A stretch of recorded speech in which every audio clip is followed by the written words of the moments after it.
Presiden Joko Widodo mengundang sejumlah pegiat seni ke Istana Negara pada Selasa 14 Juli 2020. Presiden meminta para selebriti dan musisi tanah air ini untuk ikut mengkampanyekan penerapan protokol kesehatan demi menekan penularan dan penyebaran COVID-19. Artis dan selebritis dinilai menjadi saluran yang tepat dan memiliki pengaruh terhadap publik. Minimal dengan keahlian masing-masing, para praktisi seni ini menggunakan keahliannya untuk menghimbau kepada masyarakat, menghimbau kepada pandemen atau idola fans-fansnya supaya mematuhi anjuran-anjuran dari pemerintah. Pemirsa, kembali di Prime Show with Ira Kusno. Pada 14 Juli lalu, sejumlah pesohor diundang Presiden Joko Widodo ke Istana Negara. Presiden meminta para pesohor ini untuk turut serta mensosialisasikan penerapan protokol kesehatan. Apa saja yang telah dilakukan oleh mereka usai bertemu Presiden? Saya sudah bersama salah seorang seniman yang hadir dalam pertemuan dengan Presiden Jokowi tersebut, yaitu Tompi. Selamat malam, Mas Tompi. Selamat malam. Ya, dan juga masih bersama saya epidemiolog dari Fakultas Kesehatan Masyarakat UI Pandu Riono. Ya, saya ke Mas Tompi dulu. Mas Tompi, angka 100.000 yang kemudian kita lewati ini 2 hari lalu, apa artinya buat Anda? Ya, artinya ini nggak main-main gitu ya, makin serius gitu, dan kepatuhan, kepekaan kita sebagai penduduk itu harus lebih aware, kita harus lebih dipecut ya. Oke, Gitu, kalau Mas Tompi, Mas Tompi bilang bahwa enteng, gitu. Masyarakat ini harus dipecut lagi untuk tingkat kesadarannya, nggak boleh nganggap enteng. Anda melihat pada situasi ini masyarakat itu justru menurun kekhawatirannya terhadap COVID? Iya, yang saya lihat sih begitu ya, orang seperti sekarang tuh seolah-olah orang seperti dalam fase jenuh, capek gitu. Kok nggak kelar-kelar sih gitu, seolah-olah begitu ya. Akhirnya bukannya malah hati-hati, malah jadi kayak udahlah bodo amat gitu, kalau sakit ya sakit. Seolah-olah ke arah sana, nah ini nggak boleh jangan gitu. Okay. Jangan sampai dibiarkan berlama-lama. Mas Tompi sendiri kan ikut di dalam seniman yang diundang ke istana, dan Pak Jokowi meminta sesudah itu untuk bantu ya sosialisasi. Anda sudah posting beberapa hal di Instagram, juga nge-tweet begitu. Selain itu apa yang real dilakukan di luar media sosial? Ya kebetulan karena saya punya klinik ya, kita di konseling langsung gitu. Saya terlibat langsung dengan konseling dengan pasien, kemudian kita coba meng-create protokol sendiri yang kira-kira bisa yang mampu laksana gitu. Karena sekarang kalau saya sebenarnya lebih mengkritisi dengan kebijakan-kebijakan yang dipakai saat ini yang menurut saya tidak terlalu adekuat gitu. Kebijakan yang tidak adekuat atau tidak cukup itu apa secara spesifiknya, Mas Tompi? Misalnya seperti yang saya posting sebelumnya, bahwasanya kita tuh masih sangat bergantung dengan pemeriksaan diagnostik yang monotreat gitu ya, misalnya dengan penggunaan rapid test antibody saja. Ini dijadikan sebagai patokan untuk orang boleh naik pesawat misalnya, dijadikan sebagai patokan untuk orang boleh kemana-mana gitu. Padahal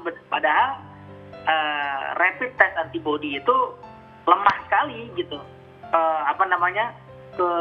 kepekaannya. Positif belum tentu COVID, negatif belum tentu bukan COVID gitu. Ya. Jadi nggak bisa dipakai sebagai parameter tunggal gitu. Ya, dan ini waktu itu Mas Tompi sampaikan di depan Pak Jokowi begitu ya. Jadi tidak bisa hanya modalitas satu saja dari rapid test untuk mengetes. Saya ingin ke Pak Pandu. Pak Pandu, tanggapan Anda terhadap hal ini? Iya, kalau dari awal kan saya anti rapid test antibody. Jadi sama kayak Mas Tompi gitu. Tapi karena ini dari awal itu dipakai habis-habisan untuk tes massal, sehingga menimbulkan keterlambatan untuk melakukan screening yang benar.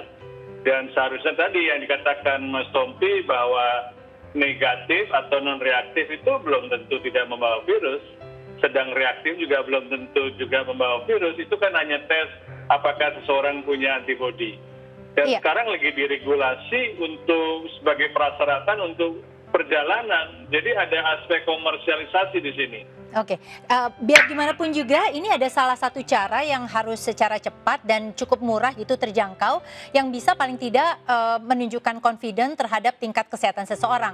Tapi tadi Mas Tompi maupun Pak Pandu ini menganggap bahwa ini kan tidak cukup. Jadi jangan hanya ini satu-satunya. Mbak Ira, Ya, silakan Mas Tompi. saya rasa harus berhati-hati dengan statement Anda barusan sih. Bahwasanya ini adalah salah satu cara yang paling efektif dan murah. Kalau efektif, kita pasti pakai. Masalahnya tidak efektif. Jadi, ini bukan masalah perkara mahal atau murah saja sih. Yang penting sekarang signifikan nggak, bisa dipakai nggak, gitu. Kan itu. Nah, sementara ini dijadikan sebagai parameter kunci. Nah, ini yang keliru sih. Saya tidak anti dengan pemeriksaan rapid antibody ya. Saya tidak anti sama sekali. Namun pemeriksaan ini tidak bisa berdiri sendiri, itu yang saya permasalahkan. Iya. Jadi kalau di klinik saya pun saya menggunakan pemeriksaan rapid test antibody saat ini karena itu yang mudah kita dapat ya. Iya. Tapi tidak bisa berdiri sendiri gitu. Iya, dan Mas Tompi saya sendiri juga tidak menyatakan bahwa ini kemudian dianggap efektif dan sebagainya. Kita tidak berdebat di sana, tapi intinya adalah di dalam cara-cara pemerintah ini memang harus ada sosialisasi yang lebih jelas begitu ya mengenai tingkat kepercayaan terhadap sebuah tes. Nah, saya ingin beralih ke soal bahwa public figure ini diminta untuk membantu mensosialisasikan termasuk tadi mana yang efektif, mana yang lebih baik dan sebagainya. Tetapi ada beberapa dari public figure ini yang justru mengambil sikap berseberangan gitu ya, atau tidak setuju, tidak percaya terhadap COVID ini. Nah, ini kan sendiri akan membuat kebingungan di masyarakat. Tanggapan Mas Tompi sendiri seperti apa? Karena sempat juga berdebat di media sosial soal ini. Saya tidak pernah berdebat sama yang Anda maksud sih, yang secara bersangkutan ya. Tapi maksudnya gini ya, ya setiap orang sih punya kemerdekaan untuk berpendapat dan berpikir kan. Gitu.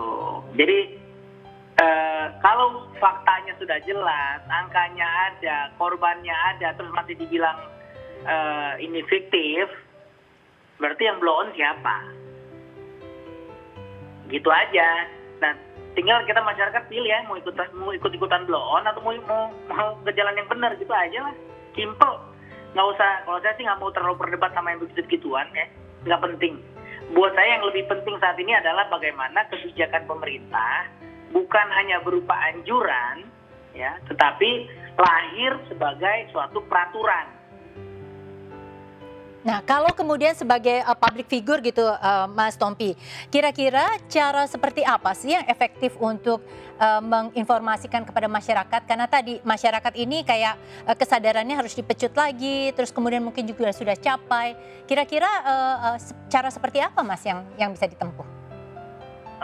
Kalau kemarin sih sebenarnya Pak Presiden, Pak Jokowi tidak menitipkan pesan masalah rapid test sih. Beliau menitipkan pesan, tolong dong dibantu untuk saling mengingatkan. Jadi sebenarnya poinnya baik, ya. Poin yang beliau ingin tanamkan tuh baik, supaya kami kita ini semuanya untuk saling mengingatkan, cuci tangan, jaga jarak. Kalau nggak perlu banget ya nggak usah berkumpul gitu. Ataupun misalnya harus berkumpul, protokol kesehatannya diterapkan. Sebenarnya kan hal-hal seperti ini kan bukan hal yang sulit ya. Dan untuk sosialisasinya kita bisa coba kerjakan dengan cara setiap kita posting, setiap kita misalnya ada kegiatan bernyanyi atau kegiatan motret, apapun lah yang kita kerjakan, apapun yang kita posting, mungkin di bawahnya bisa dibubuhi tambahan, jangan lupa untuk begini ya, protokol kesehatannya diingatkan lagi gitu. Oke, Pak Pandu, kalau kita lihat tadi bahwa ada di masyarakat ini sudah timbul kejenuhan gitu karena bolak-balik yang disampaikan adalah cuci tangan, pakai masker, social distancing. Buat beberapa orang ini kemudian menjadi sesuatu yang tidak diabaikan gitu ya, justru tidak dipatuhi. Kalau Pak Pandu ngelihat sebenarnya apa yang salah sih dengan sosialisasi pemerintah saat ini? Ya, pemerintah seharusnya melakukan yang kita sebut sebagai komunikasi untuk perubahan perilaku. Nah, ini yang pesannya itu benar-benar disusun dengan baik, dengan bahasa yang sederhana dan mudah gitu. Nah, melalui sekarang semua masih kurang sederhana untuk cara penyampaiannya. Dan penyampaiannya juga harus menarik. Jadi harus menggunakan media sosial yang beragam dan juga dengan tradisional, apakah wayang, apakah tokoh-tokoh masyarakat, apakah seperti Mas Tompi, banyak sekali. Misalnya saya terlibat dalam gerakan pakai masker. Itu kita juga pakai lagu, pakai suatu kegiatan-kegiatan pengajian, karena kemarin kita masuk ke komunitas pesantren. Sebelumnya kita masuk ke komunitas pasar. Nah, ke pasar kita mengharapkan dengan hiburan-hiburan yang sifatnya disukai oleh komunitas pasar, seperti dangdut dan sebagainya. Jadi kita semua lapisan masyarakat itu punya preferensi, punya bahasa-bahasa yang mudah dimengerti oleh mereka. Ini yang menurut saya semua media harus digunakan, dan semua dialog, dialek, dan semua tokoh lapisan masyarakat, apakah termasuk Mas Tompi, apakah tokoh agama, apakah tokoh yang lainnya, kita minta bantuannya untuk menyampaikan pesan yang kita siapkan. Ya, Mas Tompi, besok ini kan kita akan merayakan Idul Adha ya, dan kekhawatirannya adalah kemudian protokol kesehatan itu diabaikan gitu, tidak terlalu diperhatikan. Terutama Idul Kurban, berbedanya adalah ada pemotongan, di mana di situ justru biasanya orang berkumpul. Kalau yang Mas Tompi lihat, kira-kira bagaimana menyampaikan pesan yang efektif supaya protokol kesehatan itu tetap dijalankan kaitannya dengan Idul Adha ini? Ya, saya pikir kalau sekarang kan paling sederhana kan bermain di unit keluarga ya. Jadi para orang tua atau misalnya ada anak yang di sebuah keluarga yang udah cukup berpendidikan, nah, sasarannya ke sana lah. Gitu. Jadi memang sederhana, padahal cuma tinggal pakai masker, cuci tangan, jangan terlalu dekat. Nah, ini mau tidak mau terus digaungkan gitu. Jadi dan saya pikir pemerintah selama ini dalam hal campaign ini udah cukup baik, tinggal fungsi pengawasannya aja sih. Nah, kemarin saya sempat sampaikan ke Pak Jokowi untuk mau tidak mau saya rasa aparat atau ABRI atau ya aparat lah ya, itu harus dilibatkan gitu untuk fungsi pengawasan gitu.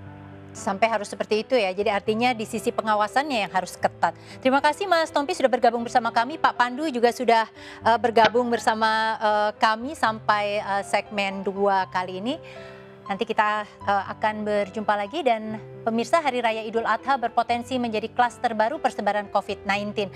Apa yang harus diperhatikan agar tidak terjadi persebaran? Setelah jeda berikut saya akan mengundang seorang pendakwah yang dikenal ketika memberikan pengajian di salah satu klub malam, yaitu Gus Miftah. Tetaplah bersama kami di Prime Show with Ira Kusno.